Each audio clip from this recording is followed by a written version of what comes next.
Oke, assalamualaikum warahmatullahi wabarakatuh. Jumpa lagi di podcast Partner Talk, di mana kita akan ngobrol terkait pertanian dan tentunya akan berbincang mengenai seperti apa ruang inovasi dan strategi untuk memajukan sektor pertanian khususnya Kabupaten Mamuju Tengah.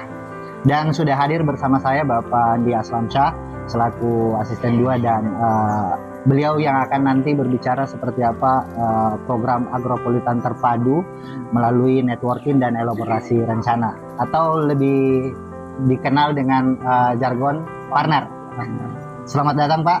Kemudian ada hadir juga bersama kita Bapak Haji Insinyur Ramrullah selaku Kepala Dinas Pertanian dan Ketahanan Pangan Kabupaten Mamuju Tengah. Dan beliau nanti akan menggambarkan seperti apa gambaran umum agropolitan di Kabupaten Mamuju Tengah. Dan yang spesial hadir di sebelah kiri saya Ibu Sukawati Baharudin dari CV Suka Tirana. Beliau nanti akan menceritakan seperti apa simbiosis mutualisme yang akan dilakukan mengenai kemitraan strategis dan budidaya khususnya pisang Cavendish. Sebelumnya selamat datang Ibu. Jadi mungkin di awal saya izin memperkenalkan Pak Aslamsyah seperti apa program partner ini, inovasi partner ini. Silakan Pak. Jadi inovasi ini memang berangkat dari kerisauan kita bahwa kita sudah memberikan janji kepada masyarakat Mamuju Tengah dalam bentuk visi daerah, visi kepala daerah kami, yaitu daerah Mamuju Tengah sebagai daerah agrohutan maju, sejahtera dan berkelanjutan. Nah, terkait dengan visi tersebut, tentunya kami sebagai bagian dari pemerintah daerah harus mencari solusi kreatif dalam mencapai target tersebut. Oleh sebab itu, sesuai dengan tugas pokok fungsi kami dalam bidang perekonomian dan pembangunan, kami mengambil peran bahwa agropolitan itu tidak bisa tercapai untuk kemaslahatan masyarakat Mamuju Tengah jika hanya dilaksanakan oleh pemerintah daerah. Oleh sebab itu kami sangat membutuhkan peran serta berbagai pihak. Tentunya ini tidak mudah, tetapi tidak ada yang mustahil selama kita memiliki niat yang baik. Dan tentunya juga niat yang baik itu pasti akan banyak yang support. Betul. Dari premis seperti itu, maka kami coba mendorong sebuah program atau inovasi terkait dengan agropolitan, yaitu partner. Program agropolitan terpadu melalui networking dan elaborasi rencana. Networking karena kita berkolaborasi, elaborasi rencana karena memang dalam melaksanakan program-program ini butuh perencanaan yang detail, butuh kegiatan yang secara detail, apa-apa saja yang akan harus kita lakukan, jangka waktunya dan pihak-pihak apa saja yang terlibat di dalamnya. Nah, secara gambaran besarnya seperti itu. Nah, kemudian dalam implementasinya kita harus melibatkan berbagai pihak. Jadi kami pemerintah daerah tentunya sebagai regulator akan mengusahakan membuat cara main lah. Bagaimana berbagai pihak yang terlibat di dalamnya ini bisa melaksanakan aktivitasnya sebaik mungkin untuk tujuan bersama tersebut. Nah, sebagai contoh, kita alhamdulillah hari ini sudah melaksanakan MOU dengan perusahaan yang akan menjadi off-taker kita yang akan mengambil pasca panen dari masyarakat atau dari petani yang akan memberikan kepastian pasar, kepastian harga, dan bahkan transfer knowledge terkait bagaimana pertanian modern itu harus dilakukan. Nah, kemudian kami juga sudah berdiskusi panjang lebar dan alhamdulillah ini sudah mulai berjalan. Bagaimana pihak perbankan membantu kami memberikan kemudahan bantuan kepada masyarakat dalam bentuk pembiayaan. Ini juga pun harus diantisipasi karena selama ini yang kita peroleh, kadang masyarakat yang memohon pembiayaan itu digunakan untuk sektor lainnya. Misalkan dia untuk usaha, tetapi dalam implementasinya dia gunakan misalkan untuk membeli kendaraan Iya. yang mungkin dia gunakan untuk sehari-hari, sebenarnya tidak masalah juga, tetapi itu sudah jauh berbeda dari maksud dan tujuan Iya, awal. Oleh sebab itu salah satu metode yang bisa dilakukan adalah pencairan bertahap. Iya. Jadi sesuai dengan progres pekerjaan. Iya. Nah itu meminimalkan potensi adanya kredit macet. Iya. Karena ketika kita anggap itu tidak bisa berproses sesuai dengan rencana, nah maka bisa saja dana yang disimpan atau yang telah dikucurkan itu dalam bentuk kredit itu di freeze, ditahan, dibekukan lah. Ya betul, untuk Iya. meminimalkan loss yang lebih besar lagi. Iya. Jadi masyarakat terlindungi, lebih-lebih perbankan karena masalah kredit macet dan seterusnya itu bisa diminimalkan. Nah kemudian pihak akademisi, kami saat ini dalam proses melaksanakan MOU dan bahkan ada yang sudah selesai, itu berbagai universitas seperti UNAS sudah selesai. Dan baru-baru ini kita telah melaksanakan pra MOU, pembahasan terkait dengan poin-poin apa saja yang akan kita MOU-kan dengan Universitas Sulawesi Barat sebagai satu-satunya universitas negeri yang ada di Provinsi Sulawesi Barat. Nah memang akan banyak bergerak di sektor-sektor seperti pertanian, perdagangan, industri pertanian dan seterusnya. Itu sesuai dengan tema juga. Nah, selain juga mungkin dari segi pengabdian masyarakat, pelatihan dan seterusnya. Tentunya kemampuan dari akademisi itu akan memberikan efek yang sangat besar kepada kami dalam memberikan edukasi kepada masyarakat khusus petani terkait dengan teknologi-teknologi pertanian yang mutakhir pada saat ini supaya memaksimalkan hasil-hasil panen yang telah diusahakan. Nah kemudian nanti juga lewat pihak pers, media massa untuk membantu kita dalam menyebarluaskan informasi ini. Nah, dengan asumsi ketika informasi ini menyebar luas, tentunya akan banyak pandangan yang kita dapat, sehingga feedback yang konstruktif itu sangat kita harapkan. Nah, tidak mungkin juga program ini bisa berjalan mulus-mulus saja. Butuh ada perkembangan, butuh ada masukan, butuh ada perbaikan. Nah, melalui itulah yang kami harapkan masyarakat bisa memberikan masukan, memberikan feedback, dan bahkan saran untuk perbaikan yang lebih baik ke depannya. Nah, masyarakat nanti sebagai co-kreator yang akan juga menjadi salah satu aktor yang paling dominan di sini. Nah, mungkin kurang lebih seperti itu. Jadi berbagai pihak ini kalau bisa berjalan dengan baik, bisa berkolaborasi dengan sesuai perannya masing-masing, insya Allah apa yang telah kita usahakan, apa yang kita rencanakan ini bisa tercapai. Kurang lebih seperti itu, Pak. Iya, jadi menarik sekali ternyata Pak ya. Dari yang disampaikan tadi ada banyak hal yang sebenarnya kita mau gali lebih jauh, tapi tahan dulu karena di sini ada beberapa narasumber. Tapi tentunya ini yang menjadi menarik ketika ada akademisi yang terlibat ya, karena akan ada perbaikan secara serius di sektor SDM. Mungkin saya lanjut dulu ke Pak Kadis. Mungkin juga bisa memberikan gambaran seperti apa kondisi agropolitan yang ada di Kabupaten Mamuju Tengah ini sesuai dengan visi misi Bapak Bupati kita. Silakan Pak. Terima kasih. Assalamualaikum warahmatullahi wabarakatuh. Waalaikumsalam warahmatullahi wabarakatuh. Izin Pak Asisten dari CT Suka Kirana.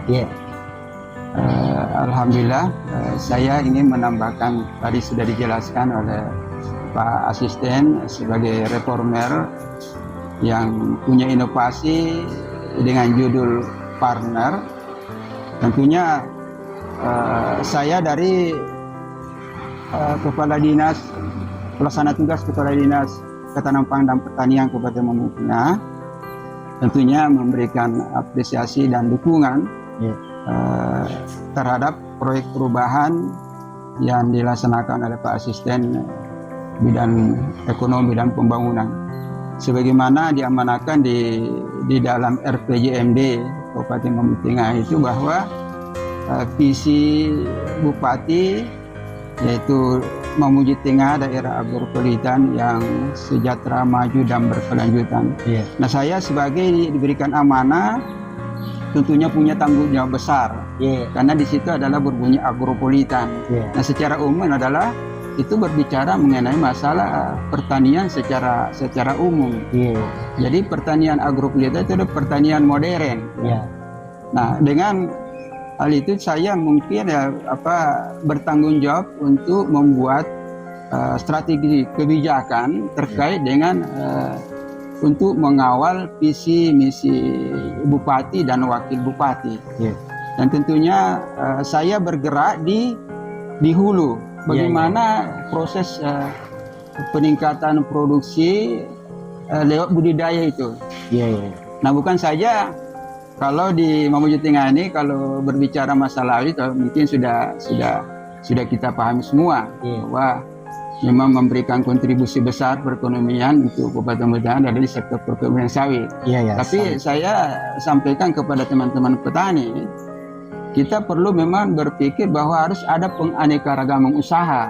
Iya. Makanya dengan kehadiran dari perusahaan ini yang kita ajak membantu Mamuju Tengah terkait dengan bagaimana kalau ini bisa bisa berkembang maju di tingkat petani. Ini pasarnya dari hasil produksi itu. Makanya dengan kehadiran stakeholder seperti dari CP Sukatirana ini yang bisa menjawab dan bisa membantu petani-petani kita di Mamuju Tengah untuk bisa dihilirisasinya. Iya. Jadi saya bergerak bagaimana di hulu on-farm itu. Iya. Bagaimana dengan teman-teman penyuluh di tingkat lapangan itu terkait dengan budidaya khususnya untuk pisang gapendis ini. Iya. Baik dari pengolahan tanahnya, bagaimana prosesnya, kemudian bagaimana penggunaan sarana produksi dari bibit yang unggul, pisang gapendis yang unggul, kemudian bagaimana penerapan teknologi budidayanya. Iya. Nah, kalau ini kita lakukan, insya Allah jaminan daripada kualitas produksi di tingkat di hulu, saya pikir ini adalah tanggung jawab saya dengan teman-teman. Oke. Yang stakeholder yang ada di Kabupaten Mamuju Tengah ini untuk mengawal visi misi bupati dan wakil bupati. Oke. Itu saya memang tanggung jawab besar bagi pertanian, karena di situ bunyinya adalah daerah agropolitan yang maju, sejahtera dan berkelanjutan lagi. Oke. Jadi potret besarnya bahwa Dinas Pertanian ini akan bergerak di hulu untuk memfasilitasi semua produk-produk pertanian, apalagi khususnya nanti pisang kapendis yang akan dihilirisasi lah secara produk dan komoditi turunannya gitu. Oke, makasih banyak Pak Di. Selanjutnya mungkin saya mau juga dengar ini yang menarik, Ibu Sukawati Baharudin, selamat datang Bu, dari CP Sukatirana yang nantinya akan menjadi mitra dari pemerintah Kabupaten Mamuju Tengah untuk budidaya pisang kapendis. Mungkin seperti apa gambaran simbiosis mutualisme yang akan dicanangkan dan akan dilaksanakan di Kabupaten Mamuju Tengah ini? Silakan Bu. Oke, terima kasih. Jadi kalau kita berbicara budidaya pisang kapendis untuk daerah Sulbar, khususnya daerah Mateng, itu termasuk budidaya yang masih tergolong baru ya. Tetapi sebenarnya kalau kita berbicara pisang kapendis ini salah satu komoditi yang cukup banyak pangsa pasarnya, bahkan bisa sampai ekspor. Nah, karena melihat market dari budidaya pisang kapendis ini cukup besar dan permintaannya ya sampai hari ini sebenarnya itu masih sangat-sangat cukup besar, yang boleh dibilang kita di Indonesia ini masih sangat kurang. Permintaan itu boleh dibilang masih lebih besar dibanding produksi yang ada. Nah, termasuk Mamuju Tengah ini itu salah satu daerah yang kita target untuk daerah Sulbar ini, budidaya ini bisa berkembang pesat karena kita sudah kurang lebih ada 9 bulan berjalan untuk daerah Mamuju Tengah ini, itu petani-petani kita sudah ada yang mulai produksi, Iya, sudah ada yang mulai panen. menikmati hasil panen dari budidaya KPD sini. Iya, Dan melihat animo masyarakat sebenarnya itu sangat besar. iya. Cuman salah satu problemnya adalah banyaknya lahan-lahan tidur yang terkendala dengan persoalan modal sebenarnya. modal besar. Iya. Namun kita sangat bersyukur karena selama ini dukungan Pemda Mamuju Tengah itu Iya. sangat luar biasa, Iya, iya. mensupport petani-petani kita dan mensupport kita perusahaan yang masuk di daerah Mamuju Tengah ini. Dengan adanya support dari Pemda, termasuk salah satu Iya. partner yang mensupport kita adalah perbankan, Iya, yaitu Bank Sulselbar. Iya, iya. Nah, karena konsep yang diterapkan oleh perusahaan kita adalah bagaimana bisa membantu petani-petani kita yang punya lahan tidur yang Iya. tidak diberdayakan, tapi bisa menggunakan lahan itu Iya, iya. bisa produktif dengan adanya support dari bantuan BPD dalam bentuk dana kur. Iya, iya, iya. Nah, alhamdulillah itu sudah berjalan untuk saat ini di Mamuju Tengah, dan ya jika tidak ada halangan, insya Allah di bulan Oktober itu Iya. sudah mulai ada panen perdana dari petani-petani kita yang melakukan budidaya lewat bantuan pinjaman dana kur tadi. Iya, iya, iya. Bisa disebutkan Bu, daerah mana itu Untuk Mamuju Tengah itu sudah ada di daerah Pangale. Itu Pangale. petani kita ada sekitar 5 hektar Iya, iya. yang sudah melakukan penanaman di sana. Kemudian untuk di daerah Topoyo sendiri, Iya. masuk Tobada itu sudah ada 4 hektar. Iya. Dan itu juga insya Allah di Oktober ini Sudah sudah bisa mulai panen. panen. Oh, Bahkan di daerah Karosa, Kasoko itu sudah ada panen yang 5 kali panen. oh, oke. Ya, dan kalau berbicara Sulbar secara global itu malah kemarin di bulan Juli sudah sempat pengiriman 1 kontainer itu pure 100% dari Sulbar. Iya, iya, iya. Jadi sudah peti kemas langsung Sudah, satu. sudah. Iya, iya. Iya. Jadi Tidak digabung lagi dengan daerah-daerah lain. sebelum-sebelumnya kan karena kuota kita masih belum tercukupi Iya, iya. hasil panen dari mateng, Iya, iya. maka masih ada gabungan Iya, dari iya. Sulawesi Selatan. Tapi untuk saat ini kemarin pengiriman itu 100% dari Sudah Sulawesi Barat. Dan itu pelabuhannya sudah di Sulawesi Barat juga atau masih melalui Untuk sementara transit? masih lewat Makassar. Makassar. Ya. Oke, oke. Kedepannya ketika jumlah populasi di Mamuju Tengah khususnya sudah mulai mencukupi target kita dalam 1 kali proses pengiriman, Iya. insya Allah itu bisa lewat pelabuhan sini kalau Iya, ada ya. Kalau sudah. Iya. Dan itu Yang sudah terdekat ada. dari sini itu Palu. Palu. Iya. Oke, oke, oke. Jadi ini tantangan juga. Nanti Iya. mungkin Pak Siten 2 dan Pak Kadis bisa merespon itu. Tapi ada yang menarik tadi yang disampaikan oleh Bu bahwa ada 2 tantangan yang besar di Kabupaten Mamuju Tengah ini. Yang pertama lahan tidur, yang kedua modal. Mungkin bisa dijawab siapa memberikan gambaran seperti apa upaya pemerintah untuk merespon itu. Jadi mungkin terkait dengan lahan tidur dan juga akses Iya. pembiayaan Iya. pada masyarakat kurnya itu, ya itu sudah kita coba memaksimalkan Iya. dengan berbagai upaya dan sosialisasi. Seperti yang kami sampaikan tadi bahwa pemerintah daerah tidak hadir sebagai pihak yang mengetahui segala macam hal. Iya. Kita ini membutuhkan masukan Iya. dari berbagai pihak. Nah, salah satu yang telah kita coba upayakan adalah terkait dengan lahan tidur, itu adalah bagaimana memaksimalkan potensi yang ada. Iya. Saya pikir nanti mungkin dijawab akan banyak juga oleh Pak Kadis terkait dengan bantuan alat pertanian, terkait dengan memperbaiki akses jalan yang menghubungkan daerah-daerah sumber pertanian kepada daerah perkotaan di Tobada ini. Itu sudah kita lakukan secara bertahap tentunya. Kemudian juga bagaimana akses pelayan dasar misalkan air bersih, listrik dan seterusnya. Itu secara tidak langsung adalah upaya kita untuk mengakses daerah-daerah yang mungkin dianggap lahan tidur tersebut. Iya, betul. Lahan tidur karena dianggap atau masyarakat juga menganggap ketika mereka mengusahakan menghidupkan tanahnya itu, biaya produksinya akan sangat membengkak karena distribusi.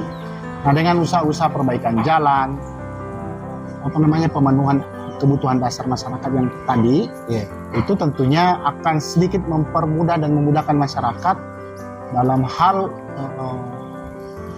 produksi untuk lahan-lahan tidurnya. Nah, ini tentunya masih sangat panjang PR kita, masih sangat banyak. Insya Allah kita akan selalu konsisten secara berkelanjutan untuk bisa menyelesaikan permasalahan-permasalahan tersebut.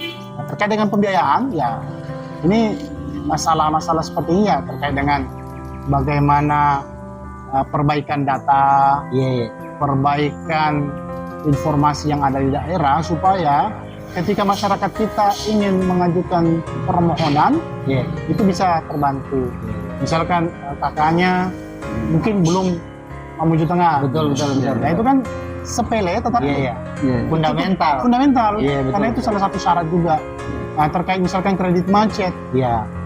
Misalkan ada motornya, ya mungkin BI checkingnya bermasalah. Nah, itu mungkin harus, nanti pada posisi itu misalkan pemerintah desa yang akan masuk di situ. Bagaimana mengkonfirmasi apakah itu memang bermasalah atau terkait dengan data yang ada, atau mungkin misalkan memang ekonomi keluarganya sedang tidak baik-baik saja, kita akan berikan bantuan yang disesuaikan dengan kondisi dan situasi yang ada saat ini. Kurang lebih seperti itu. Siap. Oke.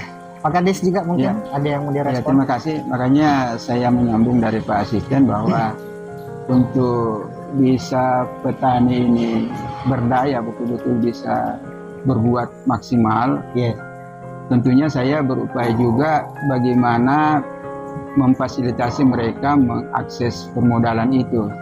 Tentunya tugas saya bersama dengan di tingkat lapangan adalah teman-teman penyuluh untuk membantu kelompok-kelompok tani terkait dengan bagaimana kapasitas kelembagaannya, kemudian bagaimana pencatatan produksinya, supaya nanti kalau dari Dinas Ketahanan Pertanian memfasilitasi mengakses permodalan, tentunya ada yang bisa dianalisa oleh perbankan. Ada barometernya bahwa sekian produksinya sekian yang bisa dana kur bisa kita sehingga berikan, layak mendapatkan bantuan permodalan. Betul. Kemudian yang terkait dengan sarana prasarananya, memang termasuk tadi dijelaskan oleh asisten bahwa kantong-kantong produksi ini yang terkait dengan lahan-lahan tidur, ini saya memang sudah sampaikan kepada teman-teman semua kepala desa juga saya sampaikan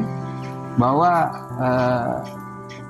coba nanti diperbaiki dulu data-datanya, kemudian nanti kalau seumpama karena faktor sarana jalan mengakses ke kantong-kantong tanah-tanah yang memang produktif ini untuk bisa kita buka, itu kan ada teman-teman dari Dinas PU juga yang bisa membantu bagaimana infrastruktur jalan.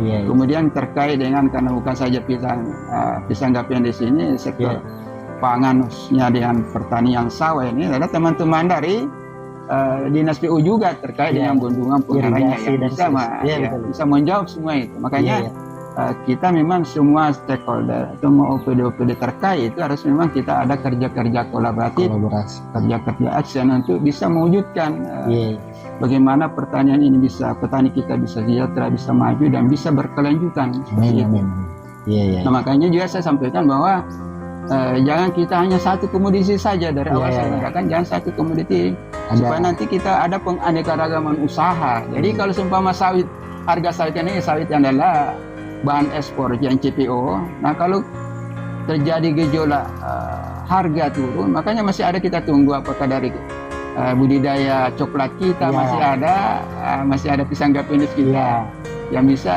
membantu.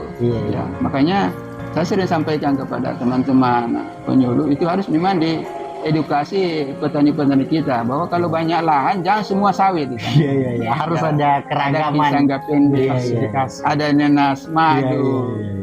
Nah, ini tentunya secara teknis juga, Iya. dan juga dari perusahaan juga pasti dia tahu sama kondisi tanahnya ini bisa ditanami sawit. Iya, Sampai tanah yang memang masih rawa-rawa itu mungkin perlu perlakuan lah Iya, untuk bisa iya, kita tanami pisang kapendis seperti itu. Oke.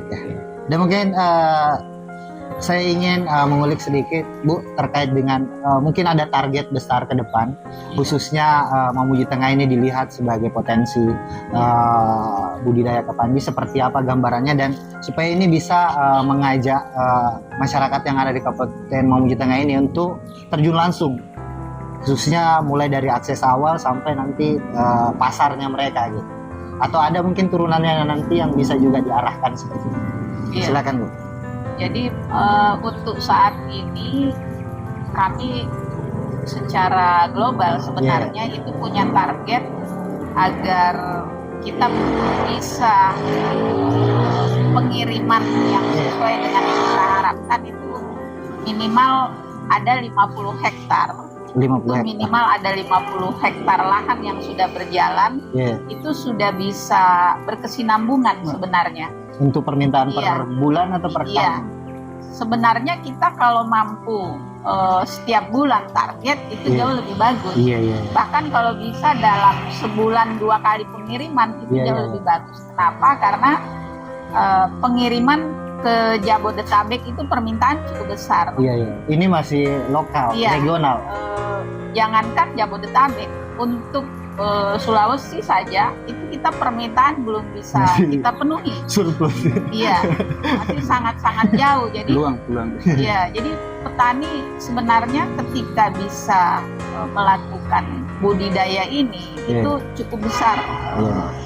Artinya peluang untuk meningkatkan kesejahteraan itu cukup besar karena berbicara nilai dari dalam 1 hektar saja, Iya. petani jika benar-benar serius dan fokus dalam 1 hektar itu ya 200 sampai 250 juta dalam 1 kali proses panen itu mereka bisa dapatkan untuk dalam 1 hektar. Iya. Itu Dengan untuk usia produksi populasi 2000 2000 pohon ya.